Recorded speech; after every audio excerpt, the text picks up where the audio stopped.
Hello guys, welcome to my channel the law cognition. आज के हम इस वीडियो में the Hindu adoption and maintenance act 1956 को डील करेंगे। तो जितने भी बच्चे इस वीडियो को देख रहे हैं वो सबसे पहले तो अपने साथ एक पेन पेपर लेके बैठे और साथ ही साथ अगर उनके पास बेयर एक्ट है तो वो भी लेके बैठे। इस पर्टिकुलर वीडियो में हम कंप्लीट अडॉप्शन के प्रोविजंस जो हमारे Hindu adoption and maintenance act में दिए हुए उसको कवर करेंगे। इसके बाद आपको और कहीं पे भी नहीं जाना पड़ेगा। जितने भी इम्पॉर्टेंट सेक्शंस है, इसके केस लॉज है, वो सारे जो है वो आपके इस पर्टिकुलर वीडियो में डील किए जाएंगे। सो अगर हम देखें, चैप्टर 1 जो है वो आपका प्रिलिमिनरी चैप्टर है, चैप्टर 2 आपका अडॉप्शन के रिगार्डिंग है और चैप्टर 3 जो है वो आपका मेंटेनेंस के रिगार्डिंग है। तो इस पर्टिकुलर चैप्टर में हम चैप्टर 2 अडॉप्शन को कवर करेंगे जो हमारा सेक्शन 15 से लेकर सेक्शन 17 तक है। ठीक है, सो विदाउट वेस्टिंग टाइम चलिए शुरू करते हैं।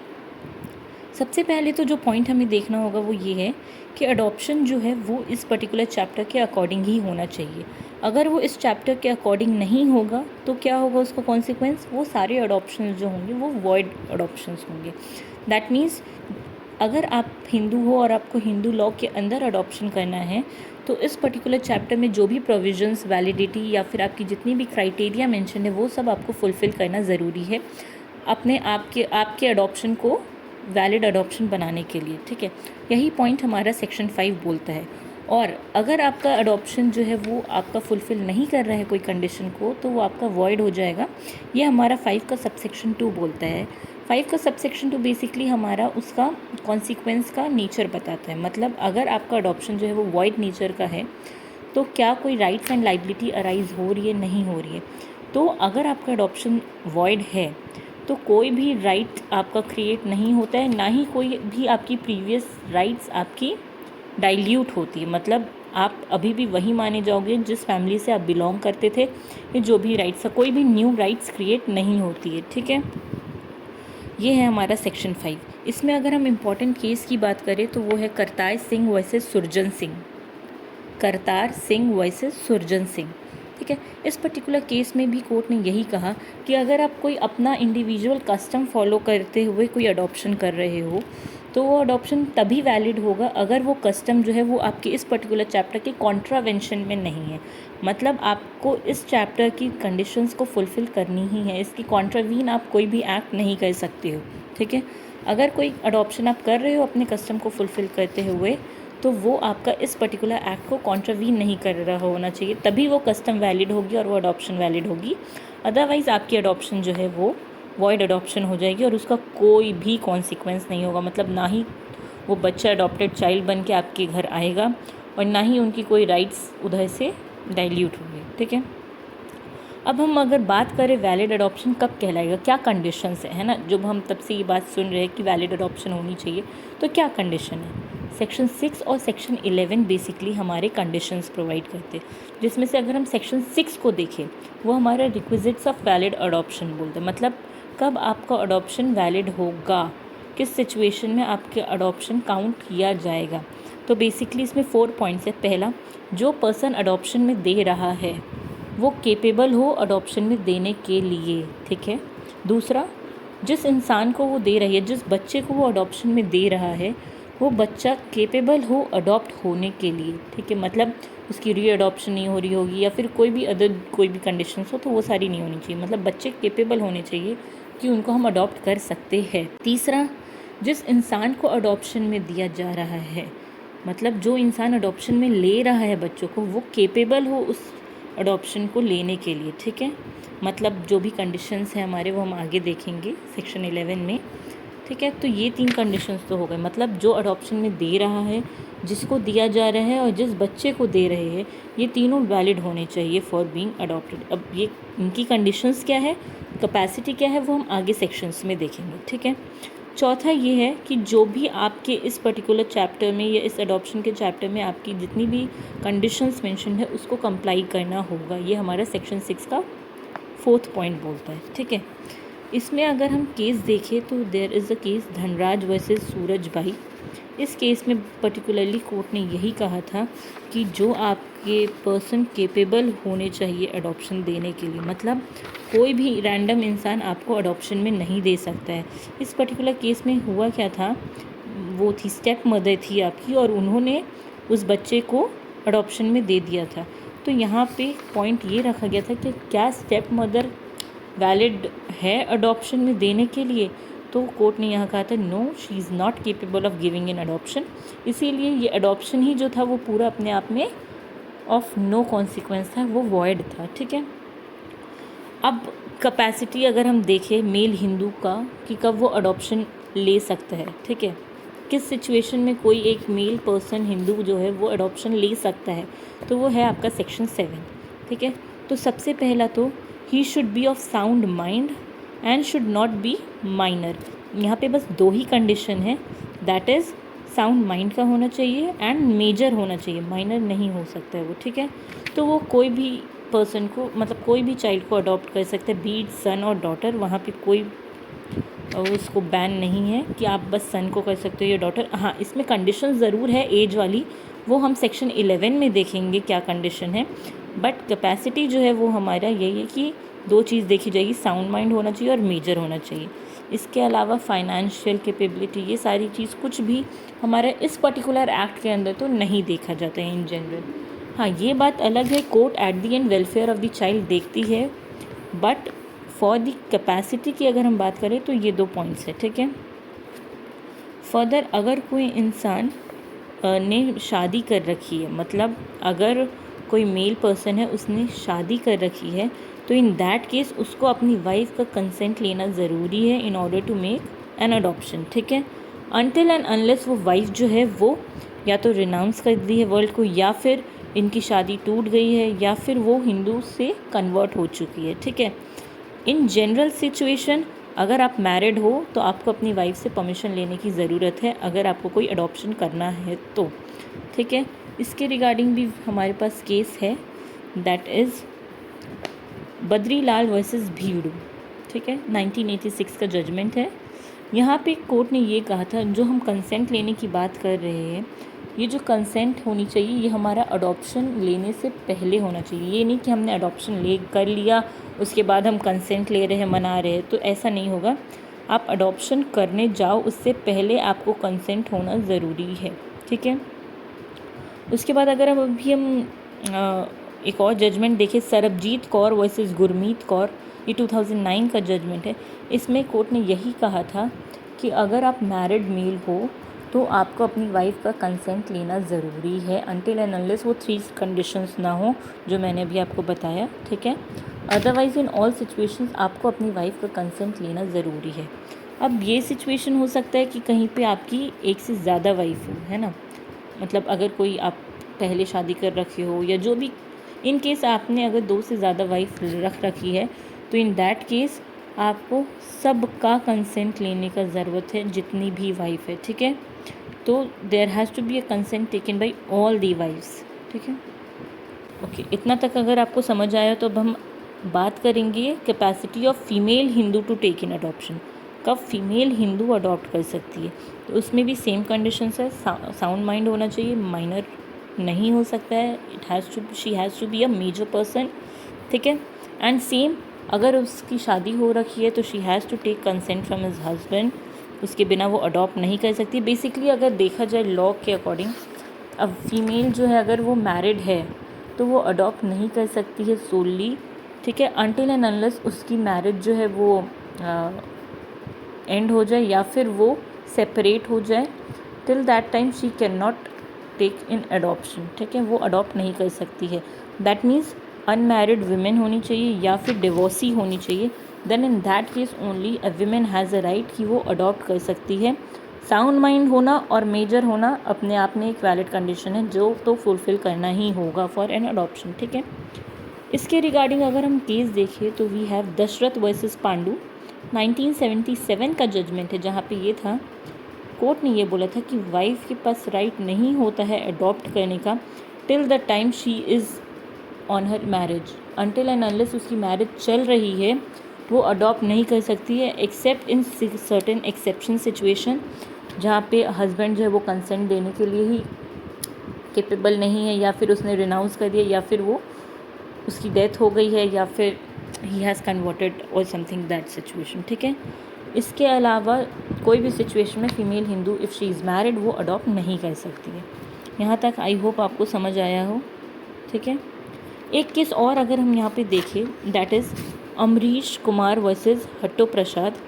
इस केस में बेसिकली जो मैंने पॉइंट आपको नहीं बताया कि साउंड माइंड होना चाहिए और मेजर होना चाहिए, इसके अलावा और कोई कंडीशन नहीं है, तो इस पॉइंट में कोर्ट ने यही कहा था, अगर कोई पर्सन डेफ और डम है, ठीक है, बट वो साउंड माइंड का है, तो वो स्टिल केपेबल है अडॉप्ट करने के लिए, और इस सिचुएशन में, इस पर्टिकुलर केस में उसको अडॉप्शन करने को दिया गया था, ठीक है। तो यहाँ पे हिंदू लॉ के अंदर हम बस 2 ही कंडीशन देखते हैं, that is of sound mind and major, ठीक है। अब ये तो हो गया कब कोई हिंदू मेल और फीमेल अडॉप्ट कर सकता है, ठीक है। कौन अडॉप्शन में दे सकता है, person capable of giving in adoption, मतलब पेरेंट्स है, गार्डियन है, कौन दे सकते हैं, ठीक है, वो हम बात करेंगे सेक्शन 9 में। तो अगर हम सेक्शन 9 देखें तो वो आपका क्लियर बोलता है कि अडॉप्शन बेसिकली आपका फादर दे सकते हैं या फिर मदर दे सकती है, या फिर कोई गार्डियन है अगर कोई चाइल्ड के, तो वो अडॉप्शन में उस बच्चे को दे सकते हैं, ठीक है। अब गार्डियन तो तब आएंगे जब मदर या फादर कंसेंट देने के लिए केपेबल नहीं है, या फिर उन्होंने कन्वर्ट कर लिया हो, या फिर रिनाउंस कर लिया हो वर्ल्ड, या फिर अनसाउंड माइंड के हो गए हो। इन दैट केस ओनली गार्डियन आते हैं, या तो कोर्ट ने उनको अपॉइंट कर दिया है, और गार्डियन जो है वो विदाउट कोर्ट के परमिशन के नहीं कर सकते हैं अडॉप्शन में, बच्चे को नहीं दे सकते हैं। कोर्ट की परमिशन भी जब वो लेने जाएंगे तो कोर्ट ये देखेगा कि वेलफेयर ऑफ चाइल्ड कहाँ पे है। यहाँ पे चाइल्ड की welfare would be a Paramount consideration अगर गार्डियन आते हैं तो, ठीक है। This is all about section 9। मतलब मदर फादर तो अडॉप्शन में दे सकते हैं, उसके अलावा गार्डियन भी दे सकते हैं, बट वही सिचुएशन होगा जब father mother is not capable of giving, ठीक है। यहाँ तक अगर आपको क्लियर हो गया हो तो हम यहाँ पे एक केस देखेंगे, that is Dhanraj versus Surajbai, जो हमने ऑलरेडी देख लिया है, जो बोलता है कि स्टेप मदर जो है वो आपकी वैलिड पर्सन नहीं है टू गिव इन अडॉप्शन, और ये हमारा सेक्शन 9 में ही बोला गया है। सेक्शन 9 का अगर हम एक्सप्लेनेशन देखें तो उसका फर्स्ट आपका क्लॉज यही बोलता है कि mother and father do not include adoptive mother and adoptive father, मतलब स्टेप मदर और स्टेप फादर्स जो होंगे वो आपके वैलिड पर्सन नहीं है एडॉप्शन में देने के लिए, ठीक है। Is that clear to you now? अभी तक का अगर आपको क्लियर है तो हम आगे बढ़ते हैं। अब किसको अडॉप्शन में दिया जा सकता है, कौन से बच्चे को अडॉप्शन में दिया जा सकता है under Hindu adoption and maintenance act, तो उसकी भी 4 पॉइंट है, वो हमारा सेक्शन 10 बताता है, ठीक है। अब अगर हम जल्दी से सेक्शन 10 की हेडिंग देखें, it says person who may be adopted, मतलब हम बच्चे की बात कर रहे हैं जिसको अडॉप्ट किया जा सकता है। तो सबसे पहला वो हिंदू होना चाहिए, दूसरा वो ऑलरेडी अडॉप्ट नहीं होना चाहिए, मतलब यहाँ पे हमें एक बात क्लियर होती है कि अगर कोई एक बच्चा एक बार अडॉप्ट हो चुका है तो उसको दोबारा अडॉप्ट नहीं किया जा सकता है इंटायर हिज लाइफ टाइम, ठीक है। ये हो गया हमारा दूसरा पॉइंट। तीसरा, वो मैरिड नहीं होना चाहिए अनटिल एंड अनलेस कोई कस्टम ऐसा है जो आपको अलाउ करता है, या फिर वो 15 ईयर्स का एज कंप्लीट नहीं किया होना चाहिए अनटिल एंड अनलेस कोई कस्टम आपको अलाउ करता है। तो ये 4 कंडीशंस है। सबसे पहला तो हिंदू होना चाहिए, दूसरा ऑलरेडी अडॉप्टेड नहीं होना चाहिए, तीसरा इन जनरल मैरिड नहीं होना चाहिए, और इन जनरल 15 ईयर्स के बिलो होना चाहिए। बट थर्ड और फोर्थ जो है, इन दैट सिचुएशन आपका कस्टम अगर है, अगर कोई कस्टम एप्लीकेबल है जो आपको अलाउ करता है तो आप कर सकते हो, ठीक है। This is also what is stated, यहाँ पे सेक्शन में लिखा है कि अगर आपको कस्टम कोई अलाउ कर रहे हैं तो आप वो कर सकते हो। तो यहाँ पे ही हमारा एक केस है जो कस्टम से रिलेटेड है, माहिलिंगम वर्सेस कन्हैया, ठीक है। इस केस में हुआ क्या था, जो पर्सन आपका 15 साल से अबव था उनको तो हम अडॉप्ट नहीं कर सकते हैं, but in this case court ने यही बोला था कि सिंस यहाँ पे कस्टम आपको परमिट कर रहा है तो इन दैट केस आपका अडॉप्शन जो होगा वो वैलिड अडॉप्शन में कन्वर्ट हो जाएगा। But if there is no custom तो उसकी सिचुएशन में आप ऐसा कोई भी कंडीशन अपने ऊपर अप्लाई नहीं कर सकते हो, ठीक है। अब ये तो हमने देख लिया कब अडॉप्शन हो सकता है, कौन अडॉप्शन कर सकता है, क्या कंडीशन है, आप अडॉप्ट कब करोगे, किसको अडॉप्ट करोगे और किससे अडॉप्ट करोगे, ठीक है। अब कुछ और कंडीशंस हम देखते हैं जो हमारा सेक्शन 11 प्रोवाइड करते हैं। जैसे हमने पहले भी बोला था कि सेक्शन 11 भी आपका वैलिड कंडीशंस बताता है अडॉप्शन के लिए। तो यहाँ पे भी जो कंडीशंस है उसको हम बहुत इजी लैंग्वेज में अगर हम देखें 6 पॉइंट्स हैं, मैं आपको जस्ट इन जनरल समझाती हूँ। सबसे पहला तो अगर कोई इंसान, अगर आप सन को अडॉप्ट कर रहे हो, बेसिकली यहाँ पे मेल फीमेल की बात नहीं हो रही है, अगर कोई भी पर्सन एक सन को अडॉप्ट करना चाह रहा है, ठीक है, तो in that case you should not have, कोई भी खुद का आपका बेटा नहीं होना चाहिए, बेटे का बेटा नहीं होना चाहिए, या फिर बेटे के बेटे का बेटा नहीं होना चाहिए। मतलब 3 जनरेशन तक आपके पास कोई बेटा नहीं होना चाहिए, तब आप एलिजिबल हो एक बेटा अडॉप्ट करने के लिए, ठीक है। वही अगर इन केस आप कोई डॉटर को अडॉप्ट करना चाह रहे हो, तो इन दैट केस जो अडॉप्टिव फादर और मदर होंगे उनका ना कोई डॉटर होनी चाहिए, ना ही सन्स डॉटर होनी चाहिए, ठीक है। यहाँ पे बस हम 2 ही कंडीशन देखेंगे, ना ही खुद की डॉटर होनी चाहिए, ना ही बेटे की बेटी होनी चाहिए, ठीक है। मतलब ना बेटी होनी चाहिए, ना पोती होनी चाहिए। बट इन केस ऑफ अगर आप लड़का अडॉप्ट कर रहे हो, दैट इज़ सन अडॉप्ट करना चाह रहे हो, तो ना ही बेटा होना चाहिए, ना ही पोता होना चाहिए, और ना ही पड़ पोता होना चाहिए। वहाँ पे हम 3 सिचुएशन देखेंगे, ठीक है। ये हो गए हमारे 2 कंडीशंस। तीसरा कंडीशन है, अगर कोई मेल अडॉप्ट करना चाह रहा है किसी बच्ची को, दैट इज़ फीमेल को, तो वहाँ पे एज गैप जो हम देखेंगे वो 21 ईयर्स का डिफरेंस होना चाहिए। और 4th पॉइंट बोलते हैं, अगर कोई फीमेल है और वो मेल चाइल्ड अडॉप्ट करना चाह रही है, तो वहाँ पे भी हम 21 ईयर्स का एज गैप देखेंगे। That means 21 years of age gap होना चाहिए अगर आप अपने अगेंस्ट जेंडर को अडॉप्ट कर रहे हो, ठीक है। 5th पॉइंट हमारा बोलता है कि एक ही बच्चे का एक साथ अडॉप्शन नहीं होना चाहिए। मतलब साइमल्टेनियसली उस बच्चे की 2 अडॉप्शन नहीं हो सकती है, ठीक है।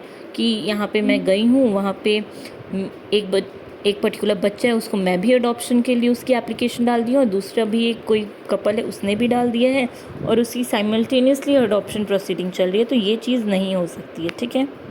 लास्ट पॉइंट है कि अगर कोई भी चाइल्ड अडॉप्ट कर रहे हो तो उसका एक्चुअल गिव एंड टेक होना ज़रूरी है, ठीक है।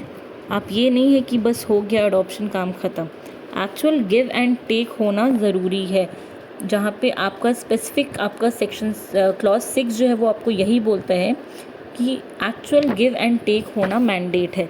और एक्चुअल गिव एंड टेक हो गया, उसके बाद क्या होगा, जो आपकी फैमिली जहाँ आपकी बर्थ हुई थी उनसे आपका पूरा रिश्ता जो है उस बच्चे का ख़त्म हो जाएगा, और जो न्यू अडॉप्टिव फैमिली होगी वो उसकी एज ए नेचुरल गार्डियन हो जाएगी, और उसके पास सारे राइट्स आ जाएंगे as that of a natural son, ठीक है। राइट्स एंड लाइबिलिटीज़ दोनों ही आ जाती है, ठीक है।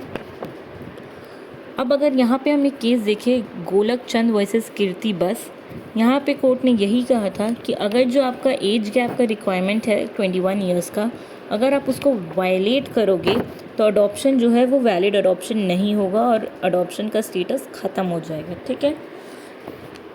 अब अगर हम एक्चुअल गिव एंड टेक का बात करें, तो बख्शीश सिंह वर्सेस केवल सिंह का एक केस था, जहाँ पे कोर्ट ने बोला था एक्चुअल गिव एंड टेक होना चाहिए। ये नहीं कि बच्चा बस आपके पास आके रह रहा है, आप उसकी केयर कर रहे हो, भले ही कितने टाइम तक केयर कर रहे हो, बट अगर एक्चुअल गिव एंड टेक नहीं हुआ है तो वो अडॉप्शन जो है वो वैलिड अडॉप्शन, बेसिकली वो अडॉप्शन ही नहीं कहलाएगा, ठीक है।